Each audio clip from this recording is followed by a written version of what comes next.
Hey everyone, what's up? It's Sarah and welcome back to my channel. In today's video, I wanted to go over the cast has been announced for the premiere season of Love During Lockup. It premieres January 7th, so it's our 2022 present. I am so excited and we're gonna dive deep into the cast and see Starcasm. They put out an article yesterday. We're just gonna go through and see what has been revealed. So this is what the description for the premiere season, as Starcasm has quoted. Love During Lockup follows even more riveting first through the early stages of love with plenty of romance, suspicion, and investigation, all long before a scheduled prison release. Every non-con has a unique strategy for finding love behind bars, whether they only seek drug offenders who are believed to be nonviolent or a prison bae pushing a wrongful conviction. Other lonely civilians are simply on the hunt for their very own hot felon, with the model mugshot to prove it. Okay, so we have 6 couples. Well, we have 5 because we have a guy that he just kind of has been dating a bunch of inmates. So we'll get to him in just a moment. But we have 6 couples for all intents and purposes. So let's just go through. The first one is Haley and Dalton. They're both from Texas and met prior to Dalton's incarceration. It is unclear if they were romantically involved before Dalton was booked or for how long, but Haley is looking to get engaged as soon as Dalton is free again. Haley has been paying for his legal fees with a settlement she received after a car accident. Paying for Dalton's attorney's fees is quite the burden, and it has Haley as a single mother cleaning houses 6 days a week. Making the situation more difficult is that Haley and her daughter's dad have a healthy co-parenting relationship, which stirs up some jealousy in Dalton. Well, I love to see a healthy co-parenting relationship. I'm just going to put that out there. But is Haley the one who should be jealous of Dalton's ex? Next, we have Santiba and Talzi. Santiba is a 41-year-old recent divorcee from Portland, Maine. She's gone through dramatic weight loss, losing 100 pounds. Congratulations, that's amazing. And she's ready to share her revenge body with her inmate bae, Talzi. 40-year-old Talzi, so age appropriate, we love to see it, has spent almost a decade behind bars for drug and firearm related offenses. Despite the felonious red flags, Santiba is fully committed to Talzi. She even plans to pack up and move to Georgia upon his release. We've seen that before. We've seen people move across the country to be with the person that they love. So this is definitely not something out of the ordinary. Next, we have Indy and Harry.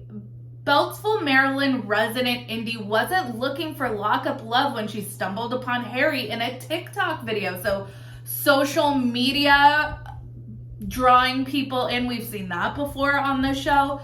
The brief clip left a lasting impression and even resulted in Indy having a dream about Harry. She decided to pursue Harry, and now they are working on making their real life dream come true. So she consults her psychic. After meeting with her psychic, Indy packs up her daughter and moves to Ohio.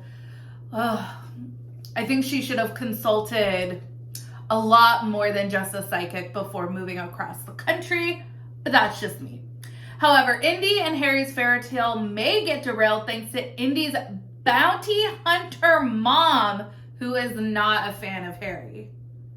That is going to be wild. Next up, we have Gabrielle and Christopher. So Gabrielle and Christopher, Starcasm says, starts off like a lot of Love After Lockup romance origin stories. Gabby, who's from Orange, New Jersey, was introduced to Chris via her cousin's incarcerated boyfriend. The couple does have a unique element in that Chris has lots of money. Whoa, Chris, the incarcerated person, has all the money. Yes, their storyline looks like it will revolve in part around whether or not Gabby is taking advantage of Chris because he is rich. While incarcerated, Chris showers Gabby with lavish gifts, including a house, a BMW, a $5,000 engagement ring. wow.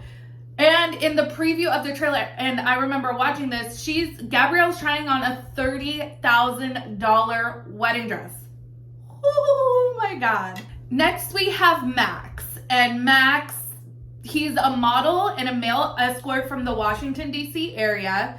He has a master's degree in biochemistry from Georgetown, so he ain't no dummy. So according to the press release, Max discovered WriteAPrisoner.com on a study break and loved that he could scan through for only the best looking women. I mean, God forbid you form an intellectual connection, but whatever. He's always dated models and influencers. How will his friends react to his new method of meeting women? Max also has a very popular account where he sells steamy content for a premium price. I'm assuming that's probably OnlyFans. Often alongside his roommate, Alyssa. Max is worried Alyssa wants a relationship with him, and he thinks it might be time to cut her off before she gets the wrong idea. That has messiness written all over it. Next, we have Ty and Rio. Ty is a mortician from Buffalo, New York, who has a morbid fascination with male inmates. Morbid.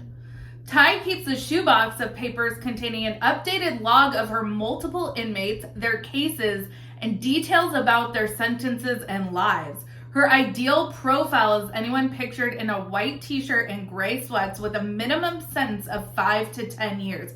So this is a fetish for Ty, essentially. Ty has been in 4 previous inmate relationships, all of which failed. She's hoping that the 5th time will be the charm with bad boy Rio. But Rio, aka Hottie, might be two-timing with another girl.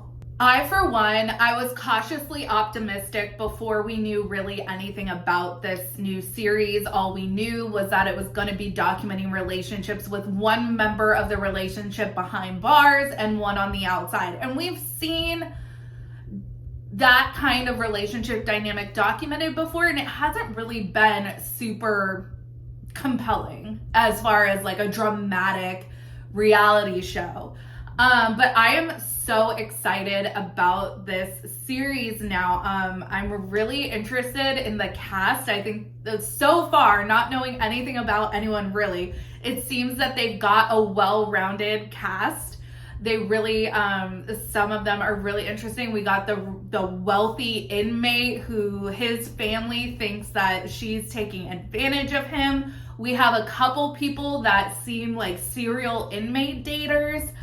It's gonna be very, very interesting. And one of the biggest criticisms about Life After Lockup is that, I mean, I've heard it from listening to some podcasts, I've heard it as feedback on my videos, is that, you know, some of these storylines just get darker and darker and harder to watch. So it's like we're watching a car accident in real time, and it's like we feel like we feel uncomfortable about it when the storyline turns too dark.